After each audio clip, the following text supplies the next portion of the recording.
doesn't seem to like that I wanted to start. Oh, here we go. Okay.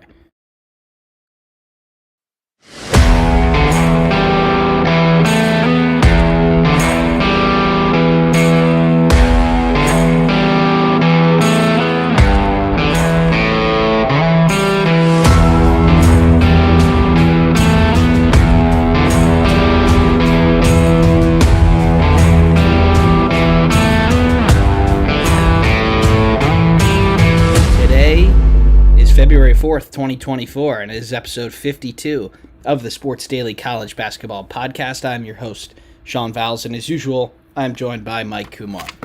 Tonight, Mike and I will go over the pretty epic weekend of college hoops. There are a bunch of top 10 games and a couple of other really good games, too, that weren't expected to it. We'll get everything to the controversies, to the big performances, to the teams that might be starting to fall off. But, Mike, as usual, let's go to your team of the week. Thanks, Sean. Not often that I go with a huge 19-point comeback at home against the 6th-ranked Wisconsin Badgers. Tough week for the Badgers, but just what a comeback performance. And then they came back again today. Backs against the walls, down by 10 with about 3 minutes to go against Illinois. They send the game to overtime. They're unable to take the game in overtime, fighting a line off the job done. But a resilient Nebraska team, and I think this is the first real glimpse that America's had of this Nebraska team, and they're for real, Sean. This is a team that's got a good chance to be a 6, 7 seed in the tournament. They've got a pretty easy schedule going forward. I really like what Fred Woodberg's put together here in Nebraska. Yeah, it's they did just lose, and we are recording this. We booted it up right after that overtime game finished. Minutes after they lost. But pretty good week from them. They're backs against the wall against Wisconsin, a team that already kind of ran them out of the gym. They come back, they get the job done there, and they come real close to winning this one here, but ultimately fall short. No shame in losing on the road to Illinois. They're a good team, but two really good performances this week, Mike, and they already beat Purdue at home. Now they beat Wisconsin. They're going to be in the tournament, and they have a better resume than a lot of teams in the mush in the 8, 9, 10 range. So yeah, I will be doing another bracketology after we wrap up here, but I think they're going to be at least on the 7 line as of now, and they've got another big one coming up on Wednesday against Northwestern. But Mike, a lot to like from Nebraska. They can win in a couple different ways, and how about Tominaga? Yeah, Tominaga, what an incredible performance tonight for the Huskers. He had 31 points, and it's a career high. This he's classified as a senior, but he's only played 3 years of basketball, so he's got a couple left. And just love the way that this guy plays, man. He is a baller. But this team looks really good, and they've got a lot of young talent. And I think the most exciting thing for Nebraska, they've played pretty much all of their tough games in conference at this point. They've got Nebraska Northwestern Wednesday night on the road in Chicago. But other than that, they've got Michigan twice. They've got Ohio State. They've got Minnesota. They've got Penn State. And they've got Rutgers. These are an incredibly easier schedule coming down the stretch. The only game that I see that could trip them up big time coming down the stretch is when they travel to Bloomington to take on the Indiana Hoosiers. But even Indiana has really struggled coming down the stretch. So I think you could even go as far as saying Nebraska could get a 5 seed in the tournament. Yeah, they probably will be underdogs when they go to Evanston on Wednesday, but every other game, Mike, they should be favorites. Indiana, Ohio State, and Michigan are their only 3 remaining road games after this one on Wednesday, and those are 3 teams that are probably headed for at least a bottom half finish at this point. So Nebraska certainly can get on a run, and they have the big wins. They have a road win against Kansas State in the Big 12. So even though they did take an L tonight, still be looking up for the Huskers. Mike, we'll transition to the other Big Ten game today, and that was another one that was a pretty good one. Purdue goes to the Kohl Center. They get the job done 75-69. They were in control for most of this game, but ultimately the deficit is only 6. Lance Jones has a big game leading the way with 20, but Badgers hanging around. at least from my end, I would have hoped for a little bit of a better effort. You kind of weren't ever really in control on your home floor, and it's hard to win games that way.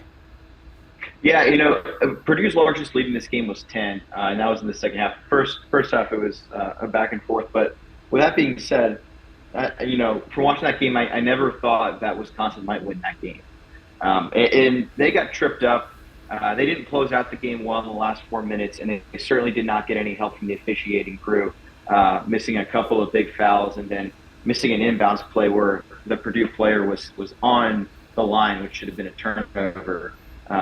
He missed a pretty big travel too. But with that being said, yeah, you thought Wisconsin would have a little more fire playing in this game.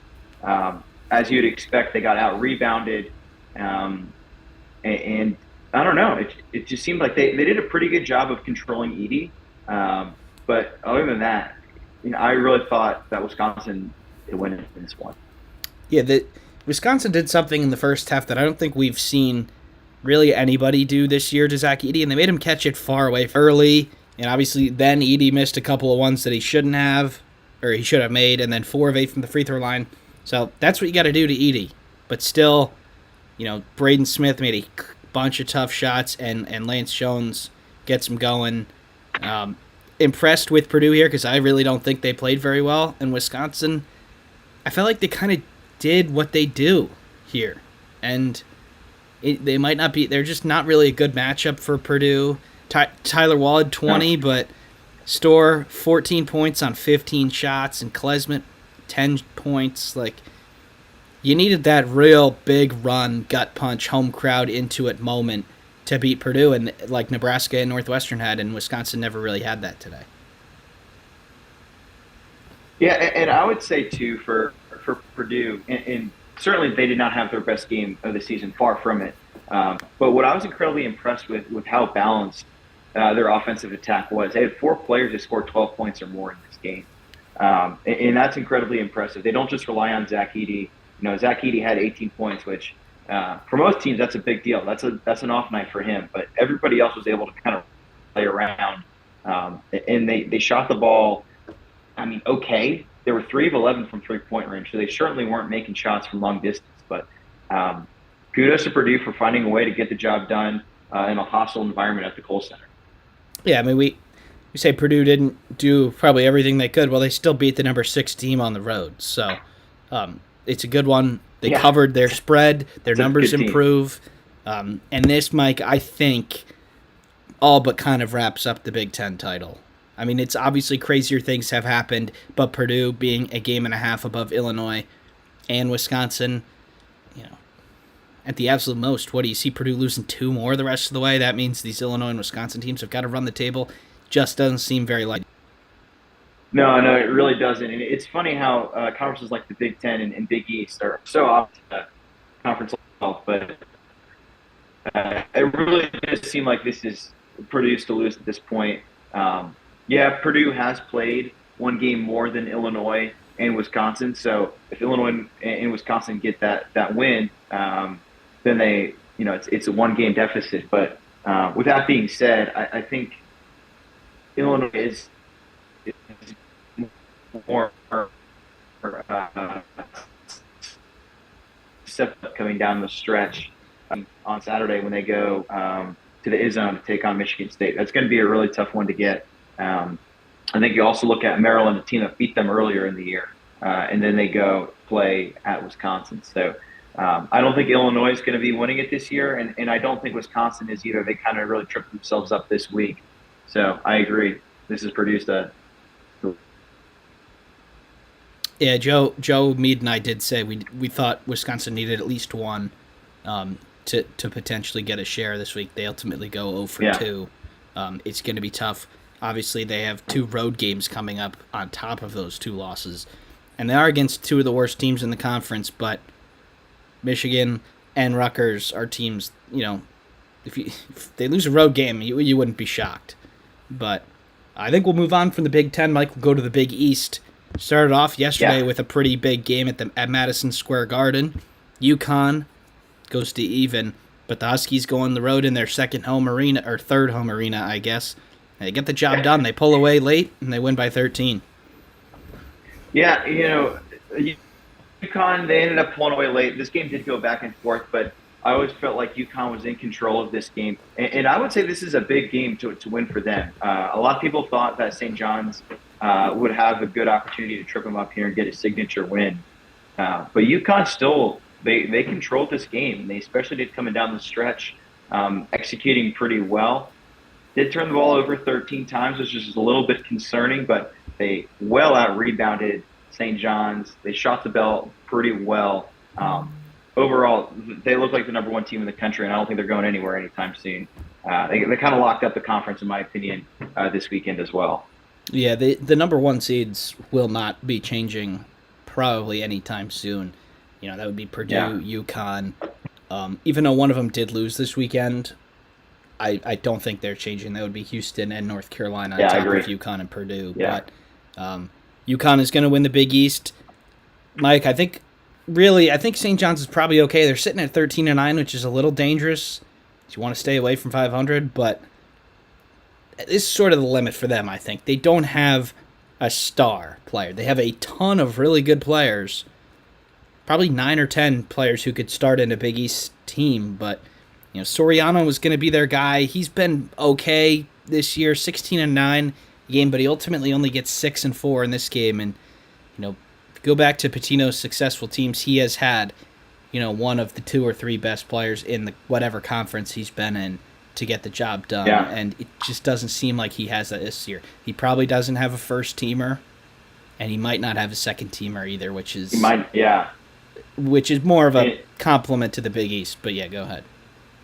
I think also the concern for St. John's is that they have to win some games coming down the stretch. They're right there on the bubble. They could even be on the outside looking in, depending on which way you go. But they still got a few tough games left. They go travel to Marquette, they host Creighton, and then they also host Seton Hall, and that's not going to be an easy win for them either. They do have a couple of easier games. They get to play Georgetown twice. They get to play DePaul twice. You'd like to think that they can get all 4 of those wins, but man, I'm concerned for St. John's right now because of how much they've struggled coming down the stretch here. Yeah, they do have the ultimate get right game up next. DePaul at home, and Yeah, you gotta win. You gotta win those 4 games that you mentioned, and you probably need to win half of the other games. Whether yeah, they're against teams that are better than you, or teams that are also around the bubble, and it's almost time to get worried. I think. Well, they'll be 14-9, going to Marquette. Then they go to Providence, and then they have Seton Hall at home, which is, so it gets tough here. They gotta show me something. They had so many close calls, yeah. against Marquette at home, on the road at Creighton, on the road at UConn. They competed, but they came up short, and now it's just a little time to worry a little bit for St. John's in the Big East. The only other Big East game we're going to talk about here, Mike, is the one that happened today. 68-50 Villanova win over Providence, an ugly one if you happen to watch this one. Villanova gets the W to get to... Yeah, I mean, what a collapse Providence has had once it got into the conference season. I really thought that Kim English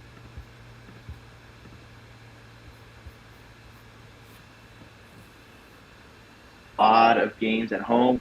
Oh, so ugly. I mean, they only ended up losing by 18 points, but I think Villanova's lead swelled to about 33 at one point. Super, super ugly game for the Friars. And for Villanova on the flip side of that, I mean, they have to win this game if they wanted any chance to go into the conference. They've got to win a lot more games coming down the stretch. I think they right now to the tournament. That's UConn, Marquette, and Creighton. Then you've got lives to get into the tournament right now. Seton Hall, Xavier Butler, within a really impressive weekend, they put themselves, giving themselves a chance with their win on Friday. They were a Team of the Week nominee. But this is becoming, crunch time for a lot of these Big East squads, and they're not all going to make it. No, they're not. You're right. And there's only 3 locks, and that's not where we thought the Big East would be at this point. Seton Hall is probably, not comfortably safe, but safe right now. And then you have Butler, who probably played themselves into the field with their win at Creighton on Friday night, Mike. We can play about that. We can talk about that for a second. How about that offensive explosion? 98-9 to 98. Butler shoots 55% from the field. Creighton shoots the same. I did not catch this game, but what a performance from the Bulldogs. They've thrown themselves right in the ring. They are. They had a week to prepare for this game, and they really did a great job of getting ready, matching the offensive intensity that we see often out of Creighton. Butler scored 54 points in the second half to get this game and get the job done. And yeah, this game was bonus.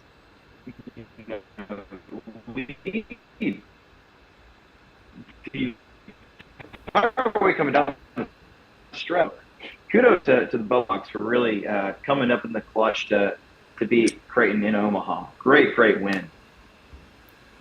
So next, Mike, we'll move to your conference, the Big 12. And we're going to start off with the headlining game of the weekend. Houston goes to the Phog to play Kansas. A lot was said about Houston going in as the favorite. Never really had a chance to win this game. Kansas was up double digits early. They end up winning by 13. But this game was probably over. Can argue at halftime. The Jayhawks get the job done. They shoot 68% from the field.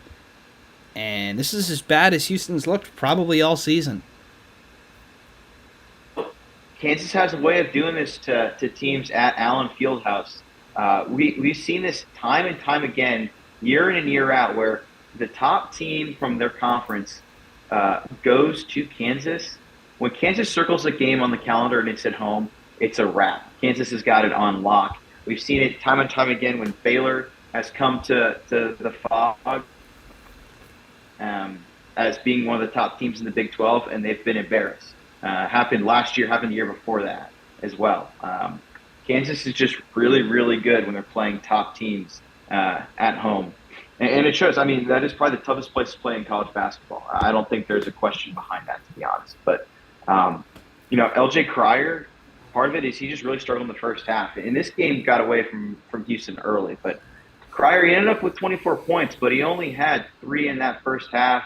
That really kept Houston from being in that game early. And, there was only a 15-point deficit at halftime. I say only because if you watch that game, it felt like it was like 25. But for Houston, they'll be fine. They're going to go back to the drawing board. They're going to have an easier week this week with Oklahoma State, and then they travel to Cincinnati to take on the Bearcats. So I'm feeling okay from Houston right now. This happens all the time in the Big 12 when you go to the Phog. Yeah, I don't think there's any the concerns that we have about Houston were there before this game and are still going to be there after. I just thought Bill Self got his players in some really good spots to make shots, and they ultimately did, and that's usually what happens. When you go to Kansas. And Furphy did great, 17 and 8. He's starting to find 35 minutes. He's starting to find his way into this rotation. Unbelievable first half. Yeah. Unbelievable first half. And on the caveat to that, Houston did not shoot the ball well. This is a ride-or-die three-point shooting team, and they were only 9 of 29 tonight, or Saturday night. So you're not going to expect to win with that. The next game we'll go to in the Big 12, Mike, was in Fort Worth, Texas. The Longhorns get the job done on the road, 77-66. They ultimately pulled away late via some big-time shots from Max Asmus. But how about the Longhorns? Up and down season as it gets. Yeah, the up and down season continues for the Horns. They're now 4-5 in conference. They're solidly in the tournament now, due to playing really well of late. They could have gotten one against Houston in the early part of this week. They lost an overtime game that was really tough, but great response in Fort Worth against a pretty hostile crowd there at Schollmeyer Arena. And that's kind of a weird place to play. It's a weird basketball court. It's a weird arena. That's why a lot of teams struggle there. But great job by the Longhorns for buckling down. And early in this game, early on, it looked like TCU was going to run away with it. But Texas had a big run before we got to the halftime break. And then they took off in the second half and found a way coming down the stretch. Really impressive game for the Longhorns. Yeah, Dylan Dessou is really proven to be kind of a big deal for them. He's been in and out with injuries, and he him as the second option, we're like, okay, this is why Texas was supposed to be in the top 3 in the Big 12 this year. This is why they were, they still might not be that good, but I agree with you. They'll be comfortably in the tournament, probably in the 7 to 10 range. And with Ace missing Dessou, I mean, that's as good of a 1-2 punch as it gets. And they get the job done here. And, they continue to win some road games against some tournament teams. And you know how much the committee loves that. They beat Oklahoma a couple weeks ago. They got the one over Cincinnati. Those are both tournament teams as of now. So good job for the Horns. TCU will look to bounce back when they play Iowa State on the road next Saturday. They get a week to prepare, but not exactly the game that you want to have on the schedule coming off a loss. Not at all. And real quick, Sean, I would say probably the most impressive win this week in the Big 12 came from a game that not a whole lot of people got eyes on, but Cincinnati traveling to Lubbock to defeat the Texas Tech Red Raiders. That is a super, super hostile crowd there in Lubbock. And that is a huge win for the Cincinnati program that has been around for so many close games and hasn't quite found a way to get the job done. Such an impressive win for the Bearcats. And now they're fighting for a chance to make the tournament. Yeah, Mike, if you look at their Big 12 losses, you have a 1-point loss to Texas, a 3-point loss to Baylor, a 4-point loss to Oklahoma, a 5-point loss at the Fog, a 4-point loss at West Virginia. They've had some road wins, too. They are in every single game in this Big 12, including against some road teams who are ranked. This is one that not many people pull off. They're going to find themselves in good shape for the tournament, and then they've got Houston at home on Saturday. They're in really good shape, and I don't think any of us really expected it. Really didn't. And I've noticed some well-known college basketball pundits have Cincinnati out of the tournament right now. No, I'm trying to figure out. I don't know how they wouldn't be in right now, especially with how good of a win it is at Texas Tech on Saturday. Right now, for me, clearly into the tournament, they're going to have to do something bad to fall apart.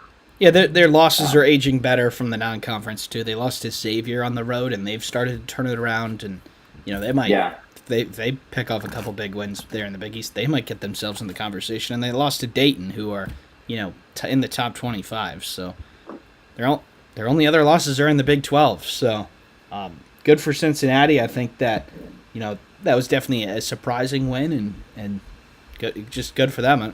Nothing else really to add. Next game Mike will go to is a team that started off the season really well, and they're starting to hit a couple of bumps in the road. That's the Oklahoma Sooners. They go down to Orlando, and UCF knocks them off 74-63. How worried are you about Porter Moser and co? You still start to get worried if you're an Oklahoma fan. This is a team that was so phenomenal in the out-of-conference, and they're really starting to hit a wall here. To be clear, UCF is a way better team than any of us expected. And if they get a couple more wins, they're going to start looking at being an NCAA tournament team. Coach Dawkins has done a phenomenal job for was pretty bad conference last year. Took Baylor to the end earlier. But for Oklahoma, this is, I think, their third straight loss now. So it starts to get concerning, and two of those games were at home. A 15-point loss at home against the Longhorns, and then that 1-point loss at home against Texas Tech. So they're going to have to regroup here. They've got a good opportunity to do it against a ranked Brigham Young team on Tuesday, and then it's Bedlam on Saturday when they host the Oklahoma State Sooners. So I think this is a good opportunity for them to bounce back with two good wins before they get back in the nitty-gritty coming down the stretch in the Big 12. Yeah, they did get a road win at Kansas State in there, Mike, but still, three losses in the last four. Yeah. Might be time to worry a little bit, especially when the fact that they are not going to be ranked tomorrow, most likely. So, starting to not hit the panic button, but maybe getting ready to hit the panic button for the Sooners. Next game we'll go to, Mike, is I think the last game we're going to get to here in the Big 12, and that's going to be your Baylor Bears picking up a very, very interesting victory against Iowa State at home. Take us through what happened at the end of this one. Sean, one of the most bizarre basketball games I have ever seen. From Scott Drew getting ejected technicals flying against Baylor, like, I don't know, it's candy. Just an absurd officiating game. I think those officials should be fired. Anyways, back to the game. Jaden Nunn coming down the bucket with just seconds to go, getting a bucket and the foul. He missed the free throws to make it a 3-point game. But then Iowa State banks a shot to go in, but it's just not there enough on time. The ball is still in their center's hands when the clock hits 0. So Baylor escapes with the win in a game that they were dominating early, Sean.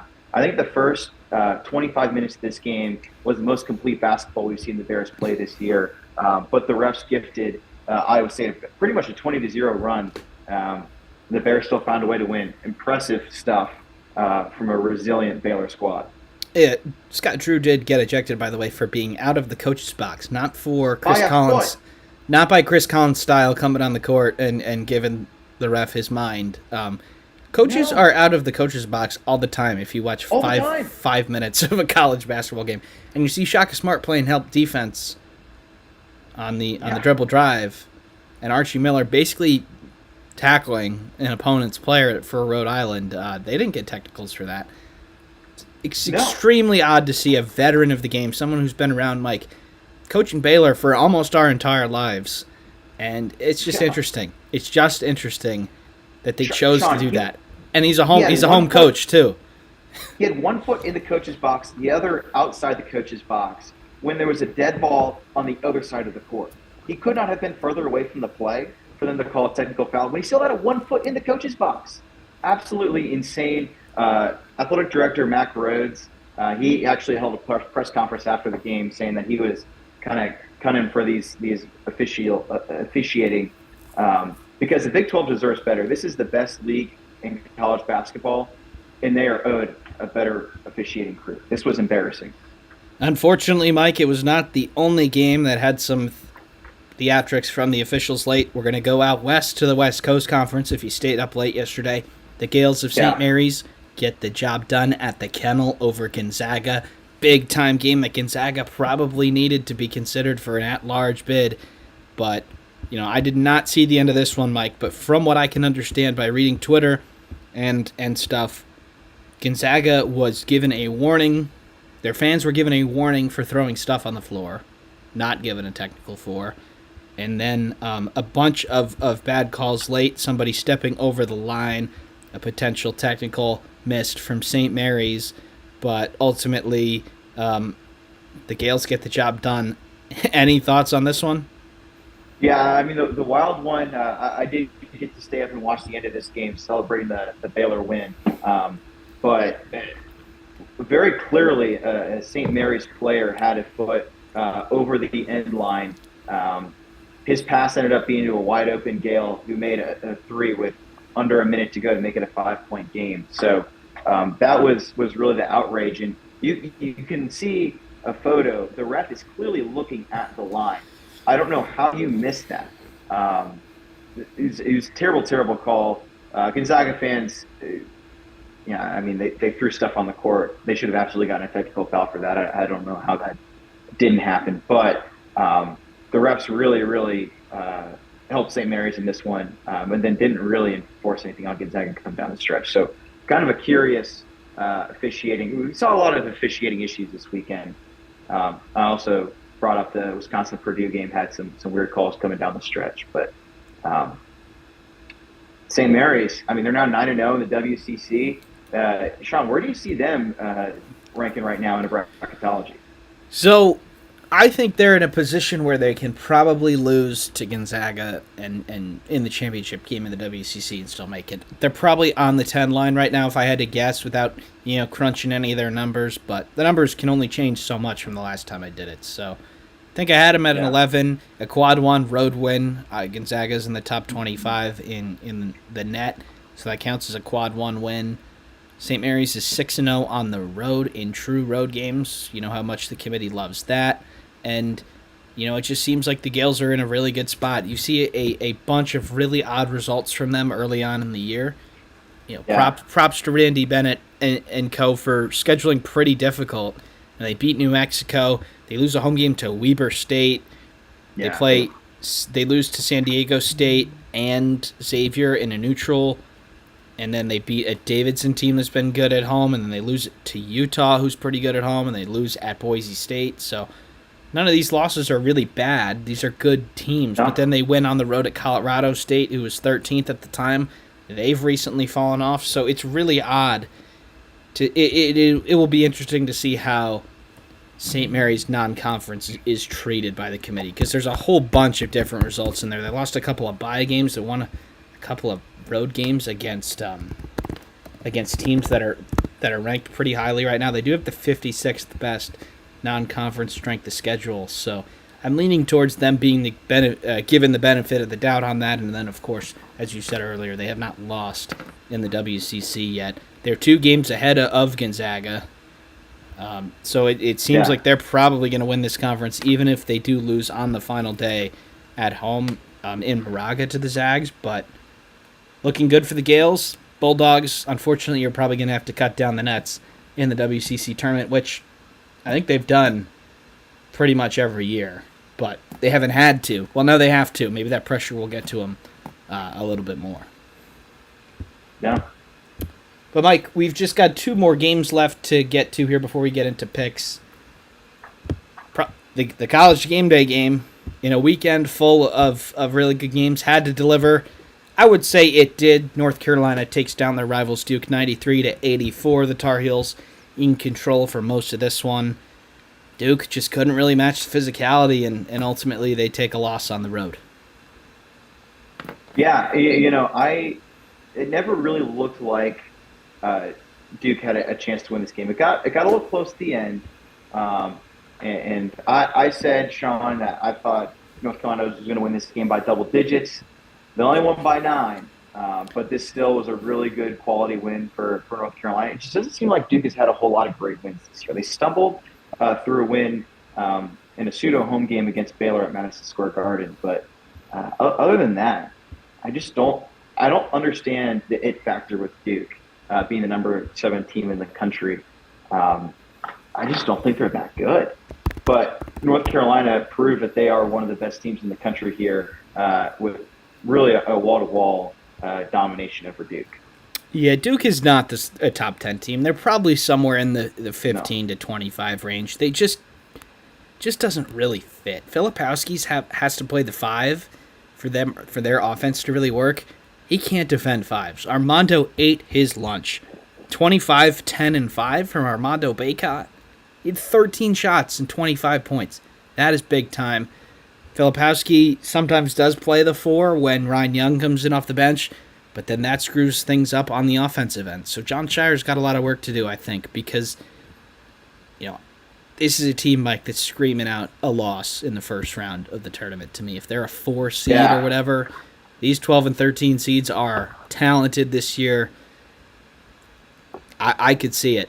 I could see Duke losing in the first round. They're just not tough. We did see Shire have a pretty dramatic turnaround with Duke in the last month of the season last year, and we'll see if that can happen. They've got a pretty easy schedule coming down the stretch, to be honest with you. I think the only ranked team that they play is the last game of the season when they host North Carolina. But other than that, I mean, the ACC is kind of a joke of a conference this year, and their schedule coming down the stretch certainly reflects that. So they're going to have time to get right. It's just a matter of if they do. But I agree right now, Sean, they kind of seem like a team that could get out in the first round. Yeah, they have 3 road games in a row from the 17th to the 24th of February. And all 3 of those teams are going to need to win that game to make the tournament, whether that's Florida State, Miami, or Wake Forest. Those teams are going to come in playing desperately because they have to win that game. And it just seems like Duke, I don't think they played that bad in this game, and that's what I'm a little bit worried about. They shot over 50% from the field. 4 of their 5 starters had double digits. You get 6 bench points. Tyrese Proctor has a bad game. He only has 2, but John Shire said it after the game. He's like, we got to play really well to win this game. I don't know if they have like a level to play with Carolina. Maybe at home in front of a home crowd, but Not right now. They are a step down from their rivals right now, and that's pretty clear. Yeah, and that's something that we haven't seen in a long, long time. But it is absolutely right, Sean.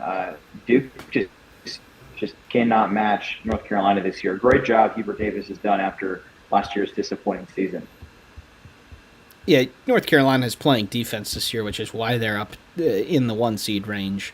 And, it was good for them that they did happen to bounce back after that tough loss to Georgia Tech on Monday, I think it was. We'll go to the SEC last conference here, Mike. Yep. Tennessee gets the job done at Rupp Arena, 103-92. Pretty similar game to North Carolina Duke. Tennessee led early. Rob Dillingham tried to shoot his way back into the game. He does end up with 35, but the Tennessee Volunteers, pretty comfortable victory on the road. Starting to get worried about Kentucky? Yeah. Yeah, Sean, I mean, this is certainly not a result that either you nor I saw coming. We both thought that UK was going to kind of take care of business at home. For Kentucky, I am starting to get a little bit concerned. You look at how bad they got blown out earlier against South Carolina, and then they had barely kind of skirted by a really bad Arkansas team last week. They had a full week to get ready for this game, and they couldn't get the job done. It really got dominated. And Tennessee, to be clear, I think is a really, really good basketball team. I think you look at them, they're the 5th team in the country. I think they can all absolutely play for a 1 seed, especially with the amount of depth and talent they have at the guard position. Ziegler, I think, had 13 assists in this game. James had 26 points. So really good Tennessee team. But if I'm Kentucky, if I'm Coach Cal, 5-4 in the conference right now is not good enough for this Kentucky squad. Yeah, back-to-back home losses. They took that overtime loss to Florida during the week, and just they are not defending at all, really. And, if Isic doesn't play in this one, they did get Adu Thiero back. But, Mike, when Kentucky swept this series last year, they got after it on the defensive end. This team is not in the top 100 defensively, and it seems like, again, they're a team that might get bounced early on in the tournament because Rob Dillingham was 14 of 20 from the field, 6 of 8 from downtown, 35 points, and you weren't really in the game. Yeah. And I think for Kentucky, they've got kind of an interesting schedule coming down the stretch. They've got a weird out-of-conference game against Gonzaga this Saturday, actually. So make sure you pay attention for that. For Gonzaga, that is a huge game that they need to have. The game's going to be at Rupp Arena, so they're going to have a good chance to bounce back from there. And they're going to play a sneaky Ole Miss team, and then they've got Auburn and Alabama. So they've got a lot of good chances, but also on the flip side of that, they got a lot of chances to get tripped up. And I think right now Kentucky is not where they need to be. They're certainly not the 10th best team in the country, that's for sure. Yeah, I think they still will be ranked after these 2 losses, but it'll probably be in the 20 range. And like you said, a lot of games to either fix this coming up or to dig themselves even deeper into a hole. So, Mike, that's all we got for game recaps. We started with picks last week. We're going to get to some more here for some games during the week. Hopefully we will have another podcast before some of these games are actually happen. But we're going to go to the picks from before. Mike, we accidentally put Kansas on the graphic for you. You actually picked Houston, but you got UConn right. I got San Diego State right. I got Kansas right. We both got Carolina. We both got Baylor right. We both got Kentucky wrong. And I got Purdue right. So we've got a bunch of more games left here. Tuesday in the Big 12, we have got Iowa State going on the road to play Texas. The question is, can Texas get the job done at home? I'm going to say the Longhorns get it done and cement themselves even further into the tournament. Yeah, I agree, Sean. As good as Iowa State has been at home this year, they've been perfect pretty much at home this year. They've been pretty tough on the road, and they showed that against Baylor. So I'm going to go with the Longhorns to get a big win here. Yeah, next game, another Big 12, 8 o'clock on ESPN Plus on Tuesday. We've got BYU heading on the road to Norman to play Oklahoma. Sooners in desperate times for a victory. Do they get the job done? I think desperate times, Oklahoma locks down. They get the win here, and I think they're going to win pretty convincingly. This is a good Brigham Young team. Don't get me wrong, but I like the Sooners and Porter Moser's squad to get the job done. This is the first time and the only time they're playing this year. I'm going to go with the Sooners as well. They just really need a win, and more times than not, teams in desperate situations do get the job done. Texas Tech on the road to Baylor. Man, this is a tough one. Baylor coming off a close call. Tech coming off a home loss. Hard to go against the home team here, Mike. I'm going to go with Baylor. Second Bears, Sean. I'm going with the Bears. SEC action on Wednesday. We've got Bama going on the road to play Auburn. Bama did take round 1 of the Iron Bowl a couple weeks ago. You're up first for this one. Who takes it? I think Auburn's going to get their revenge here and give Alabama their second loss. Auburn going into this game. It's not just a rivalry. Hey, did we lose you here? You got me back? Okay, yeah. Okay, so you're going with Auburn. I'm going to go with Bama to get the sweep. I just think they've been really, really impressive here, and their results are starting to catch up with their metrics, which put them at 7th in the country. Second best offense. Their defense is coming around. They're coming off a 99-67 victory against a Mississippi State team that is certainly, not bad at all. I'm going to go with Bama to get the sweep. Next game, we've got Creighton and Providence on Wednesday from the Amica Mutual Pavilion. Providence in desperate need of a victory. I'm going with the Friars. I'm going to go with Creighton, Sean. I think they're in need of a bounce-back win after that cough up against Butler, and I think they're going to get it here. I just don't think Providence is that good of a team this year. And season could go either way for the Friars based on what happens there. Yeah. Thursday, Pac-12 action, 8 o'clock Eastern on the Pac-12 network. We've got the team that will be the Pac-12 champions this year in Arizona going on the road to face Utah, one of the few other teams in this conference that's going to go dancing. Who you got here? I got the Utah running Utes. Arizona has struggled a lot lately. They're struggling right now. They got their hands full against Stanford. That's a game that's still going on. Utah, they've kind of had an up and down year, but they're trending in the right direction. They had a nice win against Colorado this weekend. They're going to be 2 fellow Big 12 teams next year. But I'm going to go with the Utes to get the job done on Thursday night. Yep, I'm going to go with Arizona. I just think they really need to win some games against some good teams because there's not a ton of opportunities. They do go a mountain trip in the Pac-12 is a tough one. I think Arizona comes away with at least one of them, and I'm going with them against the Utes here. They do have an 8-point lead with 5 minutes left against Stanford, a team that did beat them pretty handily early on. So if they could win that, they'll have some confidence going into Utah. So Mike, right under 45 minutes, perfect timing. I think that's all we have from today. Hopefully we'll talk to him again this week. Be sure to like and subscribe, and check out the In a Nutshell podcast with Joe Mead too. So thank you.